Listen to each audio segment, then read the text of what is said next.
Hi, everyone. Good evening. If you can hear me, please indicate on the chat box, please, below. We have a bit of some time, just a few minutes before we start. But whilst you get in, can you leave your name and the party you're representing? Can you hear me? Yeah, Anita, we can hear you clearly. Okay, great. Awesome. Right. Hi, everyone. My name is Anita Rajis. Welcome to today's webinar. Whilst we wait for others to join, let's just leave our names and the party you represent in the chat box. And then we'll get started.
All right. Hi, everyone. Hello. Welcome again to today's webinar. And we promised for it to be a very engaging and exciting time.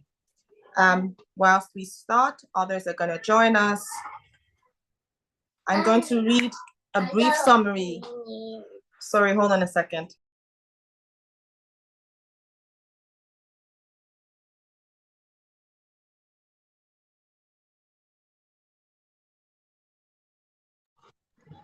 Hi Anita, we usually give 5 minutes, so we could just give that for others to join in.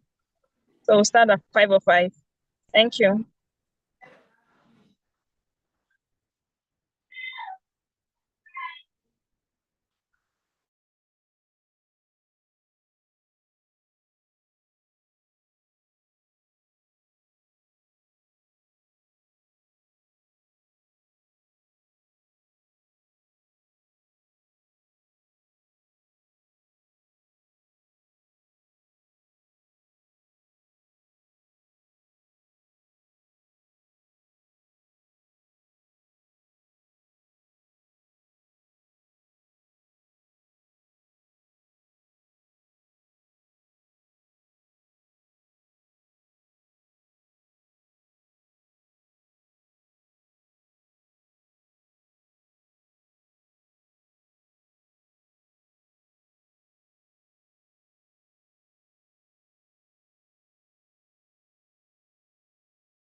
Why is it not connected?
Hi, everyone. Welcome again to today's webinar. Pardon me because where I am is a bit noisy. I had to look for a secluded area to speak. So it's going to be echoing just a little bit, but pardon me. My name is Anita, like I said, and today promises to be an amazing interactive session with our speaker.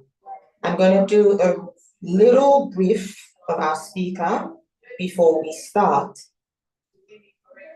So our speaker's name is Olufunke Rikeya Hassan, and she is the Vice Chairman of Onibobo LCDA, Lagos, West Senatorial District of Lagos State. She received her LLB from the prestigious Obafemi Awolowo University, Ile-Ife, Osun State. Also known as Obafemi Awolowo University, the Great Ife, and her BL from the Nigerian Law School, Lagos campus, before venturing into the world of arbitration via an internship at the IDRI, International Dispute Resolution Institute, Abuja. An inductee into the first ever African Civic Engagement. Pardon me, please. An inductee into the first ever African Civic Engagement Academy, ACEA. Her passion for good governance has led her to also become the director for Lagos Electoral College Nigeria, 2020 to 2021. A registered political mentor with WIMBIZ and the Southwest Social Secretary for National Young Women in Politics Forum, NYWPF. She is a member of the Amnesty International, a true illustrious daughter of the soil and indigene of Ikorodu in Lagos State. Olufunke is a woman of many parts. She can be found engaging in entrepreneurial pursuits, learning a new language, or volunteering her service.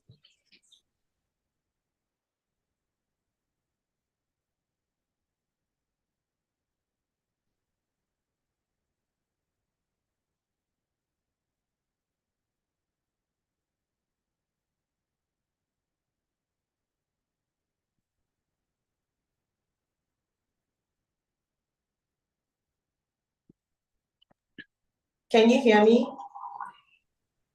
Yes, I can Hello? hear you now. I can hear you Okay. now, Anita. You went off for a while. Yes. She's a true illustrious daughter of the soil and an indigene of Ikorodu in Lagos State.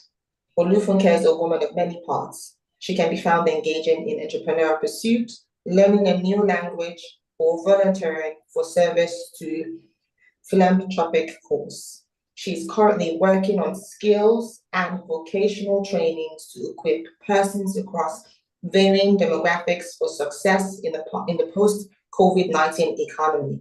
She's on the board of trustees in the Electoral College, Nigeria. In this class, she will be taking it with our ED.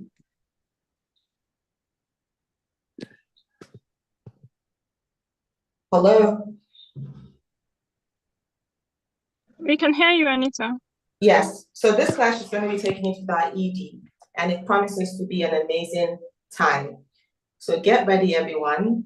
If you have questions, your questions will be asked after the class. You can also indicate in the chat box after the class. So ED, let's welcome ED and our speaker, Mrs. Olufunke. Thank you very much. And it's a pleasure to share the room today with a board member, Rekia Hassan, Honorable Rekia Hassan is a new board member of the Electoral College. We're very proud. I'm happy to share the class with her. This is your last class on the 13th cohort. I think we weren't able to make some payments on our Zoom. I don't know why I didn't pick from my card. So we have like 49 minutes. In case this breaks up, we'll send a new link, which would be posted on the group immediately it goes down so that we can continue. So everybody, welcome to the last class of the 13th cohort. The college is very proud of the 13th cohort. We're also very proud of the work we've been able to do. So everything you've done and everything you've learned has led you exactly to this point. Now, the way this class will go, I'll run through the slides very quickly in about 15 minutes. And then you have the opportunity to talk to myself and Honorable Rekia Hassan on any question. And I'll mark, because I know you guys, sensible question on politics and governance, which we can go over. You're free to talk about things, but remember that we'll be looking at you now as an associate or an associate to be. So I wouldn't expect the kind of pedestrian questions that you will normally get, from the average person. You've gone through 26 modules, you've gone through 9 weeks. I think you should be able to do a lot of work. So we jump into this. It's a candidate 360 perspective, and it's presented by none other than myself. So what exactly is a candidate? Now, most of the time we have these problems in Nigeria, especially on TV and etc., media, etc. We call aspirants candidates, aspirants. It is simple. A candidate is someone who's aspiring for an elected position who has won the ticket. Keyword, won the ticket. There's so many people that have aspired that, just made noise and they didn't even buy a form that I get to see on TV as seen as candidate. I get to hear people refer to this one as candidate. Even within the college during a debate, one of you went ahead and called himself aspirant, and he was a candidate of the party. I was really hurt, and I was like, is it that we're not transferring knowledge enough, or do we need to buy a hammer to officially drive it into people's heads? But that aside, a candidate is also on the ballot, which means you're going to be on the ballot of whatever election. Now, here's the most interesting part. A candidate is the target. Now, most people wonder, why is a candidate a target, etc., etc. You're a target now. The moment your posters come out, if you are living in a rented house, your landlord will increase rent. If you are going to buy things in the market and anybody spots you in the supermarket, or they believe they should charge you extra, your friends all of a sudden will think that it's time for you to clear all their bills. Come on, you're a candidate. Candidate is also the target of anything. Imagine if a candidate has a clandestine love relationship. I don't need to tell you what will happen if the tabloids find out about that, etc., etc., etc. The candidate is target on all parameters. You go to church, you're a target. You go to mosque, you're a target. You remain a target. And the reason why a target is because you're already projected to maybe one day sit down in the position you intend to walk into after winning by voting. Now, because of this particular trajectory, everybody feels they can throw all the debt. Let's get what we want from him now, so that later when he disappears, it's fine. But they don't also understand that this is the situation. This is why Nigeria is where it is. Why Nigeria gets into where it is. So steps to becoming a candidate. First, you must identify the position best suited for you based on your qualities. You cannot say, I don't know the Constitution, and I jump in and I say, you know what, I'm running for House of Rep, I'm running for Senate, I'm even going to be a councillor, and you don't even know the laws that govern within your state. You want to be a councillor so that they can be calling you honorable. That's what we do in Nigeria. A lot of us so you need to identify what's best suited for your qualities. Would you fit in the executive? Would you fit in the legislative? And those are the parameters available. Now, politics is a war, so have a strategy to win. I believe you guys have done party politics within the party virtually. I'll tell you that what you saw here was just a simulation. It's really, really hard out there.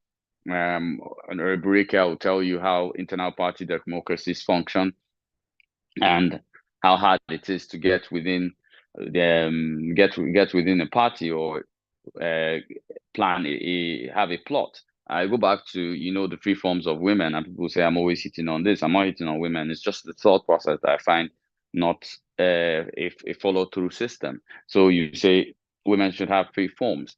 Okay, they have three forms. These are women that have not participated in party politics. They don't know anything with the party hierarchy. They've not worked within the party levels of party structure. How are you going to win the primaries? That's the question. You're not going to win. So three forms are not necessary. Three forms do not guarantee more females winning tickets and etc. So politics war, you need to have a strategy. What's your strategy? How are you going to do it? How are you going to achieve it? Are you the smartest candidate? Are you the dumbest candidate? Are you the richest candidate? Are you the candidate with most access? Are you the candidate nobody knows? All those things determine where you're going to and how you're going to do it. Now, ticket acquisition is great. It's key. It's not enough to buy the form and say, I've seen people, and these are people that have been in politics a while. Some have even put PhDs in front of their names and say, I just purchased the form and I'm now a candidate. Sad to see some of this have gone to a few political schools in Nigeria, and it's very touching that they don't understand what ticket acquisition is.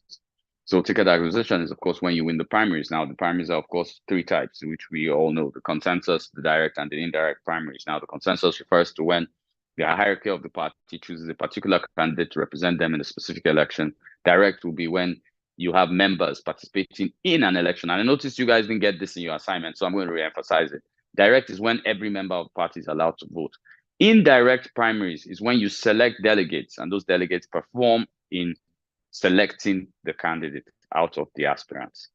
And this is clear. We're not drumming on this because you guys are associates. I'm not going to treat you with rubber gloves. So question your strategy always is necessary. Are you going on TV constantly? Is there any impact? Are you being recognized on TV more? Are you on radio? Are you being recognized on radio more? Is that translating into people wanting to talk to you? Do you have access to the voting list in your community?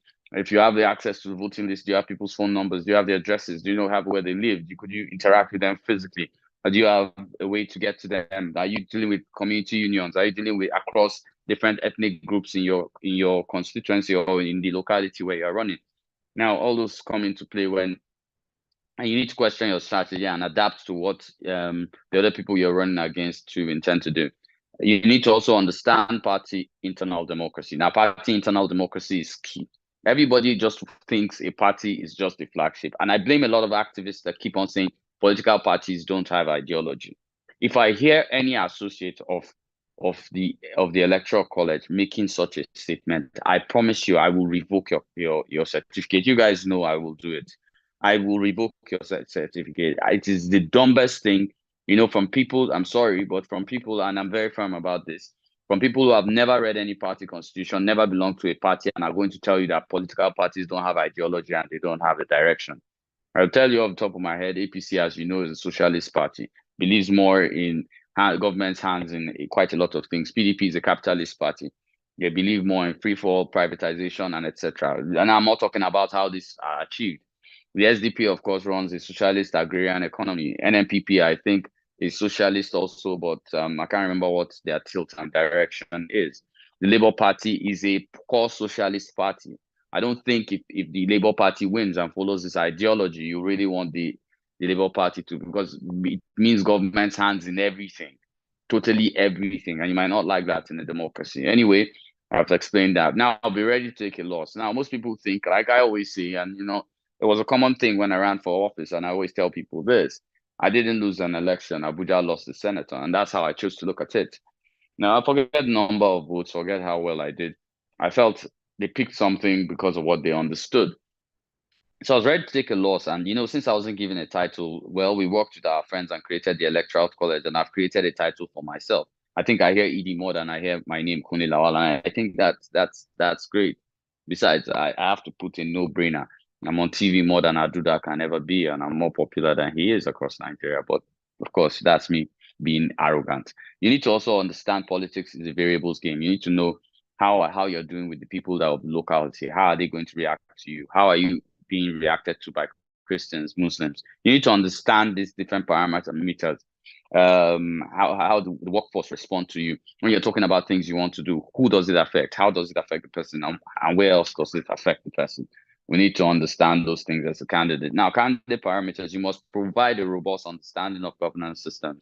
Yesterday, somebody asked me a question and said, that why he's running for office doesn't mean he needs to educate the people. Yes, you need to educate the people so that they understand you better.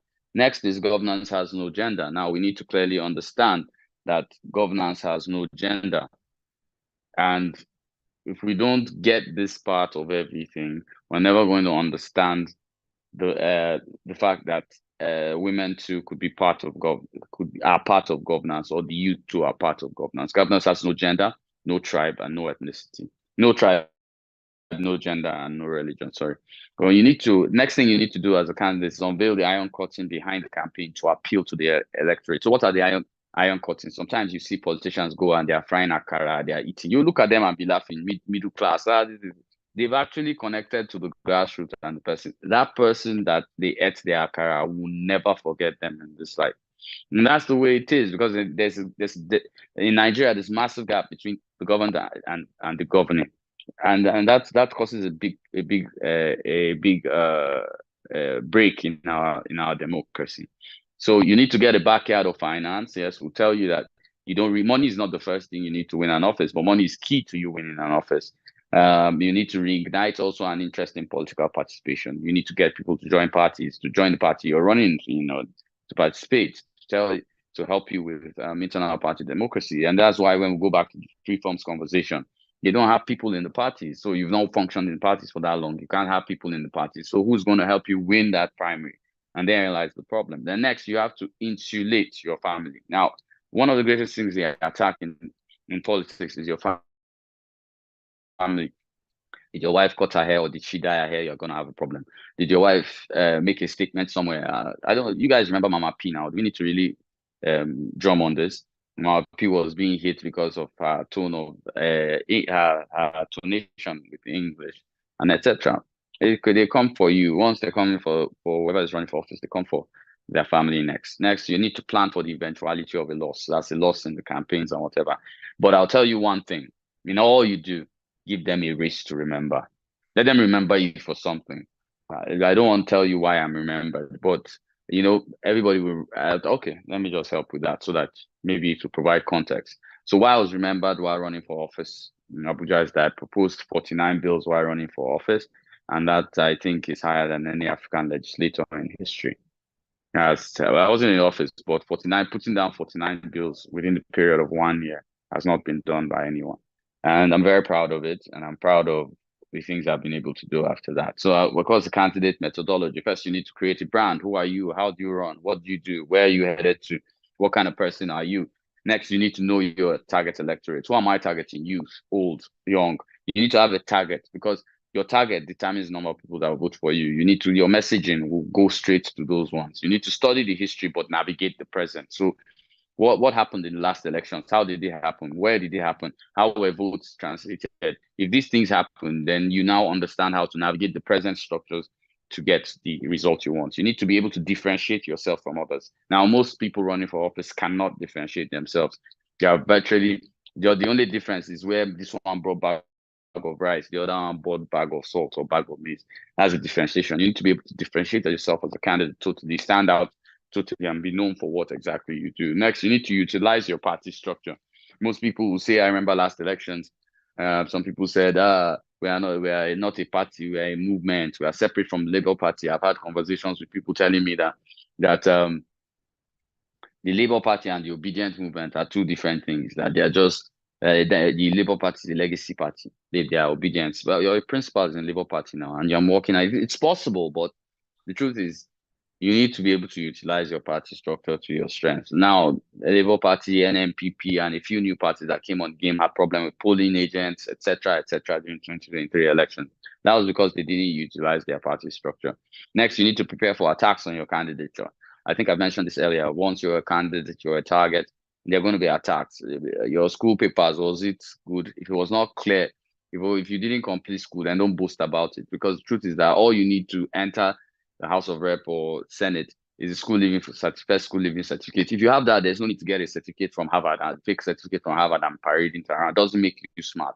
Let them assume you're smart. I can even tell you that if someone like me was running for office, nobody will ask whether I have a PhD or a master's, just because of the way I talk and the way I deal with things. And for me, I think that is the key to everything. Now, use media to all to your advantage. Get people to be able to run, target ops, we call it target operations, and bring out your face more, push down the opposition in a way. Next, you need to be decisive. Now, there's no leader, no candidate that isn't decisive. You need to know what you want to do, how you want to do it, and you need to make decisions in seconds. Next will be for you to prepare for your campaign moves. You're always going to have campaign moves. Don't deceive yourself. You're going to have campaign moves, and that is the essence of campaigns.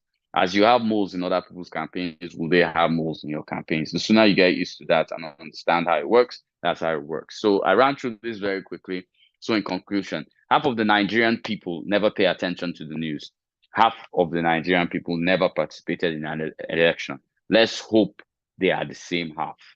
This is Kunle Lawal. Thank you very much. And it's been a whiz running through this with you. I'll take this up to, I think, you can ask me 2 questions, then we'll take the broader questions on everything you've learned over the 26 modules. Thank you, everyone. Thank you for everything. And congrats on your last class.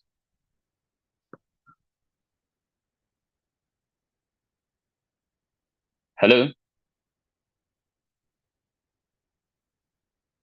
Hello? Charlie, are you there? Yes, indeed. We're Thank you very much. supposed to, Thank you for the time. if Anita is having issues, you should take over. It should be seamless now. I shouldn't have to say it now. No, I shouldn't have to start calling you guys.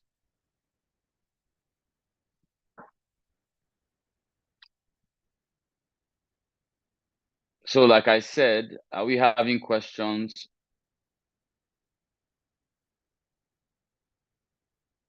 What is going on?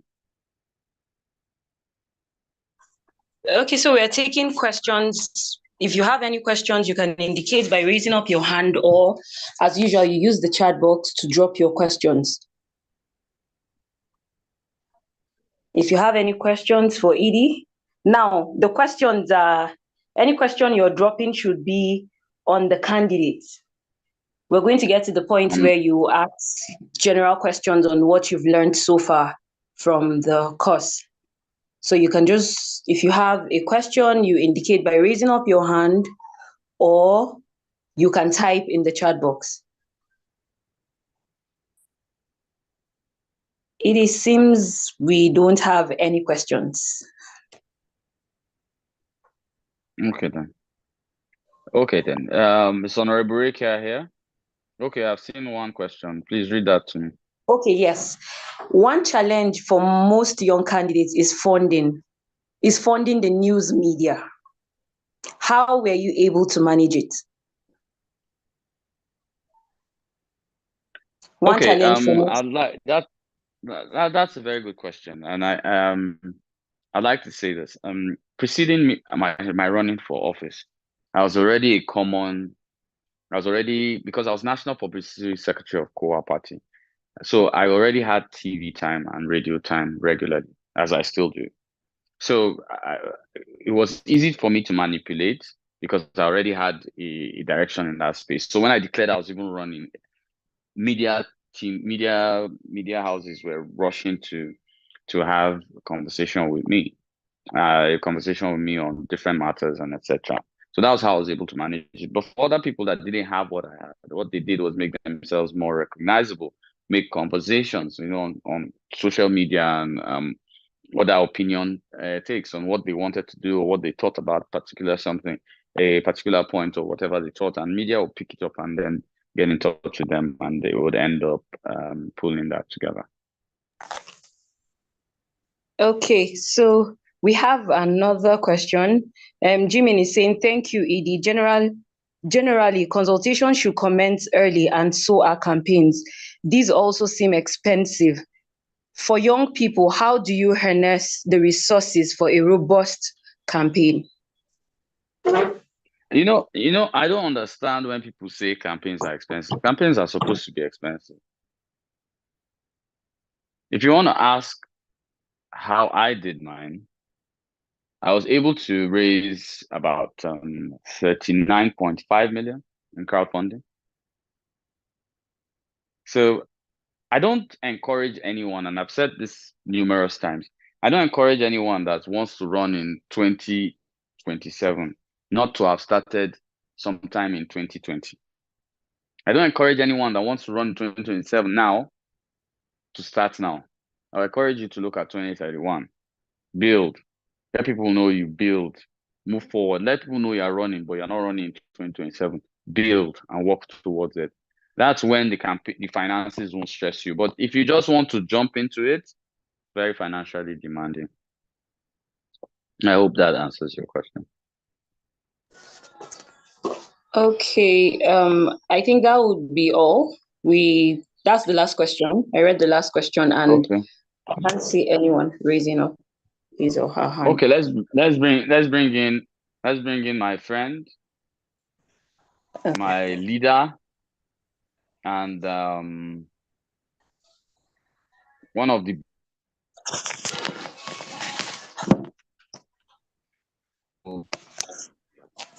Rekia Hassan, board member of the Electoral College, Vice Chairperson, Onibongbo LCDA, Lagos State. Rekia, are you there? Yes, I am. Good evening, ED. Good evening. It's good to be here. It's been a while since our last tete-a-tete and engagement on this platform. It's been some time. I think the last time we were here together was 2021. Yeah. Yeah, that was before you became as powerful as you are, and then with power you abandoned your followers on the ground. I always have a place in my heart for Electoral College. No matter where I go to, Electoral College is like my first love in the political space. It's my baby. So first of all, I'd like to add something to what the last person said about funding. You're still thinking in the mindset of an aspirant. You see, when you become a candidate, the campaign responsibility shifts to the party. It's no longer a personal endeavor where you are a candidate. Most of the stress of raising money, most of your money you raise as an aspirant, you raise it on your personal strength. But then once you become a candidate, you are the responsibility of your party. So raising money shouldn't really be your own personal responsibility. That shouldn't be your focus now. Your focus is engagement. Of course, you're going to be raising money by the side because you are the brand the party is pushing forward. But your focus is on your engagement. Your focus is on your manifesto. Your focus is on, am I buying the people? Am I reaching them? Am I coming at their level? Can I connect with these people? Am I selling myself at that point? Not on raising money once you become a candidate. Raising money is more like an aspirant problem. Because then I think the primaries is the most stressful part of running for an election. Wait. Okay, I need to add this here so that I will complete it. When you're in a big party, the primaries is the problem. When you're in a small party, primaries is not wahala. The problem now is campaign. So let's clear it. When you won your ticket, you actually can take a few seconds and just you can rest better. But the primaries is the worst part. Primaries can give you PTSD. So let me explain how it is, and from experience. So my friends in the APC, in the PDP, when I was running 2019, they were spending 30, 40 million on primaries, and they still lost. My primaries, I also organize everything. The guards will come, everything. I also organize. I won the primaries. But now here's the catch. When we jumped into campaigns, I was knocking on doors, making phone calls. Those guys weren't even coming out there relaxing. And it was so much, funny. So whenever you're going to a big party or a small party, here are the choices. You will still spend. It just chooses when you spend. So for a big party, you would burn like 40, 50 million on the primaries. But once you are done, to that. you know how And I still laugh. And I still laugh. Oh goodness. So we are opening the class. Selling yourself. Yeah. Selling yourself. Yeah, I think selling yourself. Because if you sell yourself, people will crowdfund. Like you sold yourself and people joined your vision and they supported you. During my own primaries, I sold myself to an extent. And I had people fund for me. Because honestly, I couldn't afford what it took to run primaries. But selling yourself should be more important than going to ask for money. Whether it's at primaries level with a small or big party. Like now, okay, I'm sure if I say I wanted to run for office now, I'm sure I've at least some. We can't call the amounts now because you're a public officer. But I'll sell my car. our dollar has gone up, so plenty money. We're okay with that. So exactly. If you came out as support, because I believe in your vision.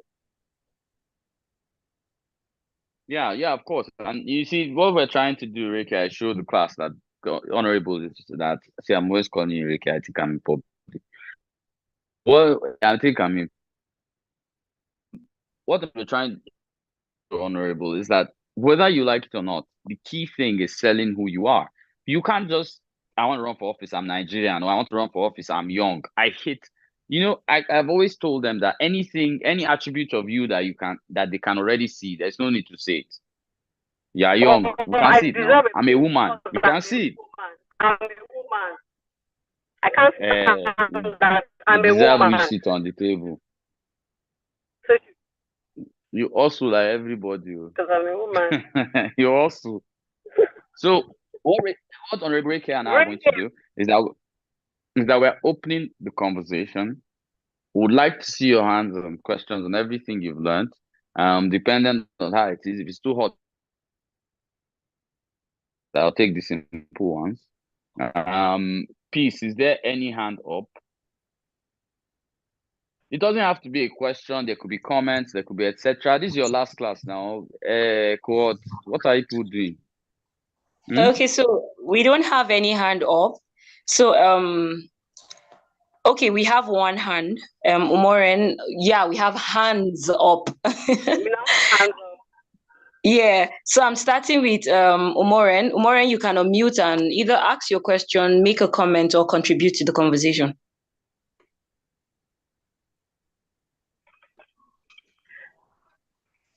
Okay, Edie, good evening. And good evening to every other person on the platform. My question is particularly on this candidature, the candidate. I understand and I agree completely that campaigns are supposed to be very expensive. And but my concern is this: if campaigns are supposed to be expensive, to an extent, why do parties need to raise the sum of acquiring tickets? For instance, Labour Party, which was not under when Labour Party was headed by Mr. Honorable Danayang, then I think they didn't used to be so expensive, but the Edo State Party ticket, when when I saw the news, they just hiked their fee to 30 million for governorship ticket, and it's, to me, it was outrageous. Are they trying to compete with APC and PDP on their internal system, or are they just trying to rip people off? Because even the party chairman that raised the ticket was indicted in money laundering and stealing of party funds and all that. So to what extent do we when do we stop, or how do we manage the situation of parties raising ticket fees, which is supposed to be the basic thing, talking about democracy, where everybody is supposed to have an equal playing ground to afford what it is, in order to run for an office or indicate their interest. Okay, Umoran, I'm going to answer. I want you to stay on. Your mic is still on, right? Yes, I want you to stay. I'm going to answer from a particular angle, and I'm going to allow Ricky to answer from a particular angle. So the first thing I'm going to tell you, because I've served in party hierarchy, is that 3 years ago, Labour Party could not guarantee 200 votes. Now they can guarantee 15,000 votes. You are paying for those votes. Those votes were hard work, diligence, media, everything. That's why. Look, I can tell you that if you join Labour Party now and you go and run into an election, it is going to be either APC, PDP, Labour, or PDP, APC, Labour. You are on the top 3. Man, Omo, you go drop money for that too. Because that's the way it is. If you want a 1,000 naira ticket, they're available now, even free. But the thing is that by the time you collect a free ticket, the money you are going to spend to get to where the top 3 are, right, bold. You're not even going to try it. So that's how I see it. I wait for a some parts. It's unfortunately, politics is not a utopia. It's not, we have ideology. It's economics. And like, it is the economics of it all. What you're buying now has a bigger and a higher brand. Just like when you go to, like an artist now, when he's still struggling and nobody knows him, you collect 5,000 for engagement now. Okay. But when even free set. Let me have, when you're looking for exposure, the Labour Party is no longer looking for exposure. They have it. Now they're the ones selling to you. You need them. They have the exposure. What are you going to do for us? Like, it's just, unfortunately, it's economics. It's economics. And, after the primaries, like I said, the party is going to run elections. So the party has to generate income from somewhere. They're not going to go back, because if they get a certain stage, they can't go back and tell you to go and start raising money for them. Elections are expensive. Elections cost money. The parties need money to run elections. That's just the plain truth about it. Please, And can I? okay, you can go ahead. Okay, is this just a Nigerian factor, or is it something that is peculiar, like generally? Because I also know that in countries like Switzerland, when candidates are running for elections, in fact, I don't know, maybe the aspirants, maybe it's a matter of education and enlightening people, but then they don't even get to the point where they have to, there's a limit on how much it can be spent during election. Wait, let me try and clarify. Let me clarify that for you, and let me explain why. We'll go back to how many Nigerians are in political parties. In Switzerland, in UK, in Europe, in US, people are part of parties since they were children. They've been given $10 a month till the end of their life. They have a lifespan. All of you that are claiming you're in party now, apart from people like Honorable Rekia that is still there, how many of you are paying dues? You will not pay dues again till the election. But how do you want the parties to survive? You can't bring that. You can't use Switzerland and Nigeria. And I'll tell you something. Their parties are cheap because they have a financial base. The Republican Party has IRI, International Republican Believes in democracy in Nigeria. That's to tell you the kind of money the Republican Party has. Your parties cannot even buy a Land Cruiser. Last time we saw a party use a helicopter, I believe, was Awolowo. So you don't pay. Israel, nice. You paid dues, you fund party meeting. How many people are like you?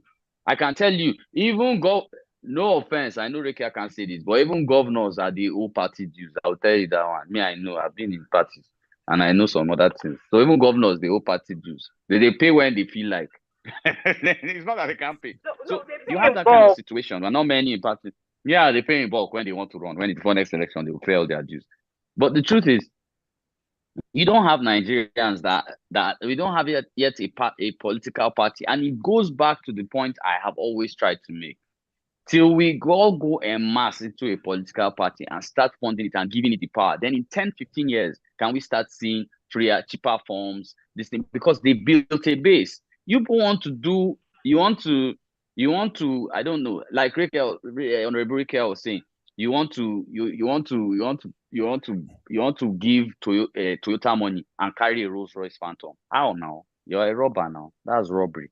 And you know the activists who say, have they run for anything in their life? That's why they don't know now. Because the truth is, you cannot demand quality without putting something into the ground. So how many of you have been part of politics? Your party's bank account, once it's not election, every party's bank account drops to less than 1 million. Even the big ones.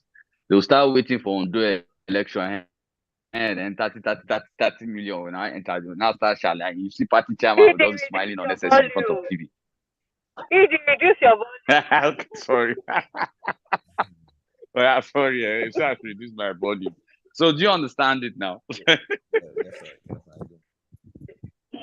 Okay, so I think we're going to take the next person. Musa Salihu, you can unmute and ask your question or contribute. Yeah, thank you very much.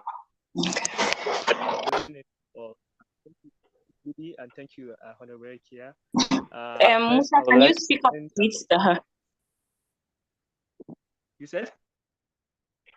Can you speak up? Your voice is too low, Musa.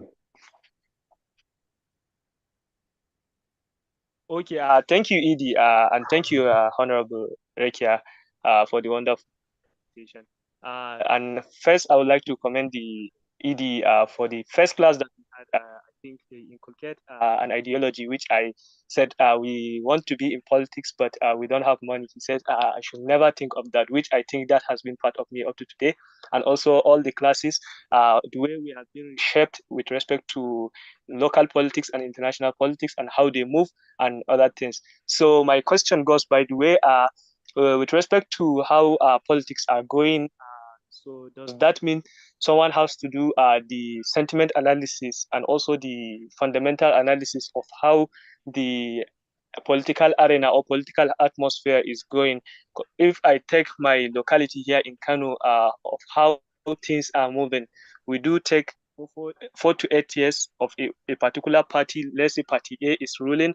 After that, another set of party will come and emerge, and also maybe discontinue of what the engagement of the earlier party have started.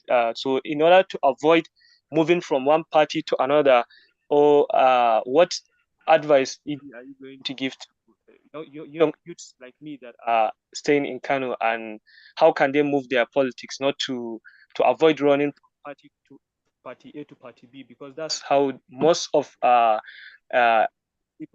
politicians here in Kano do behave. First and foremost, maybe because I'm concerned with politics of Kano, I would like to start with I would like to go before Honorable. So Kano, nobody does anything twice. I think the first politician to have 2 terms was Ganduje, right? The first governor to have 2 terms was Ganduje.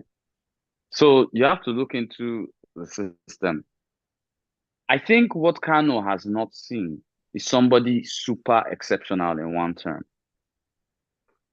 And I feel that if you are super exceptional, Even though you are unseated, you could be brought back like Kwankwaso for the second term. I think Kwankwaso was brought back. He missed a term, right? Hello? Is Musa there? Okay. Anyway, he was brought back to. So you need to understand the sentimentality of the people, but you need to also put into cognizance that maybe more work needs to be done to impress them, because Kano always wants to replace. It says nobody does 2 terms straight. Yes, Harkan Kano kina. Ko ba haka ba? Ko ba haka bane? yes, sir.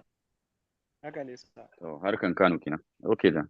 So you didn't know I knew how to speak Hausa. Anyway, let's leave that one. So you must take into cognizance that fact.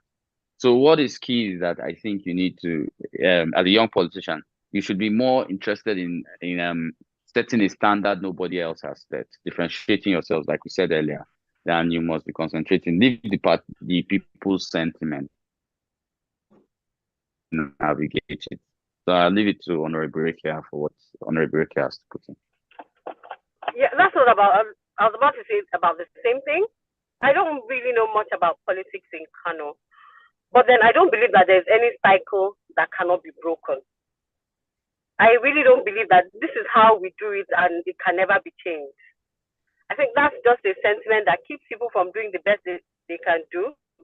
You end up boxing yourself in once you begin to listen to things like that, and this is what's done, it's never done another way.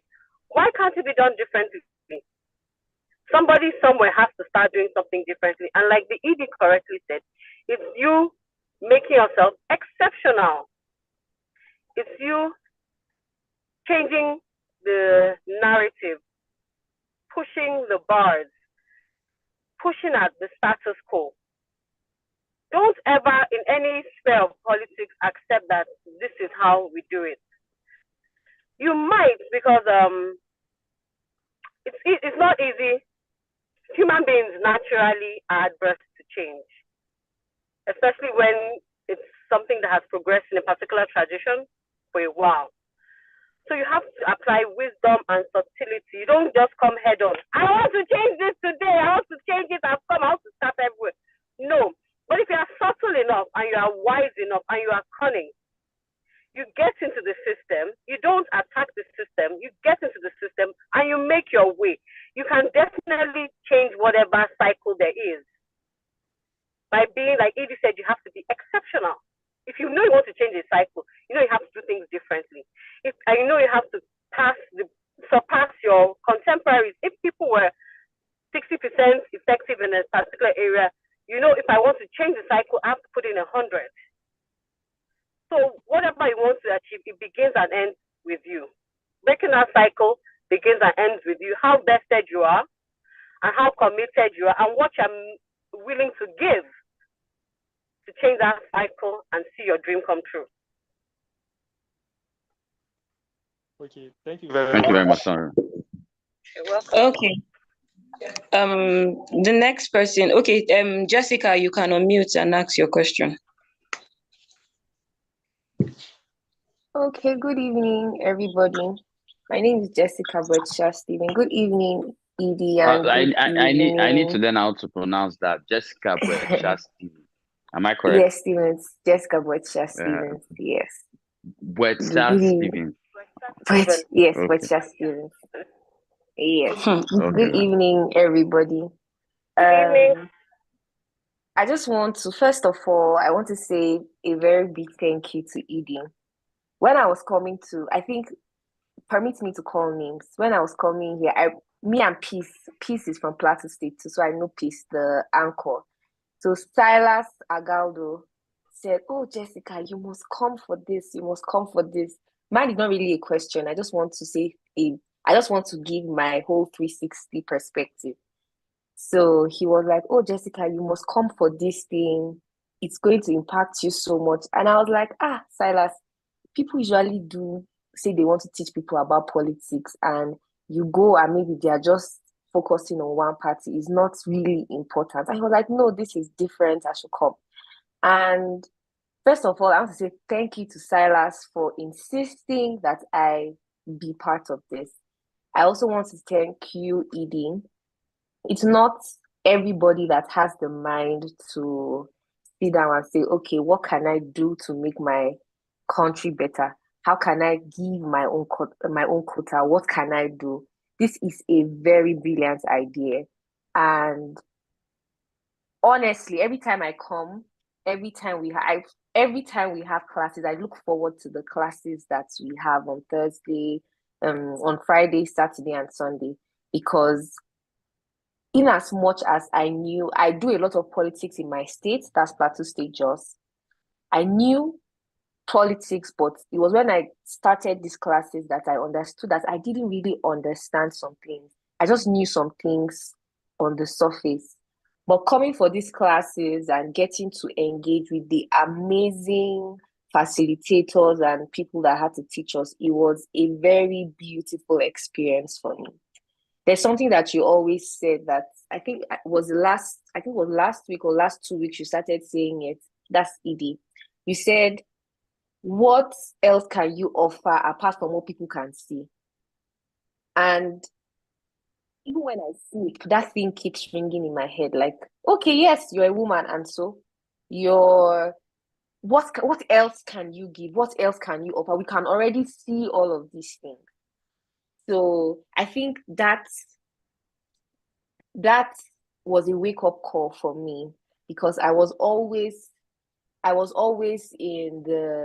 head was always going to, okay, we are women, we should be giving seats on the table. The men are doing this, the men are doing that. In as much as I know that, okay, yes, women are a bit marginalized, but there's also more that we can do.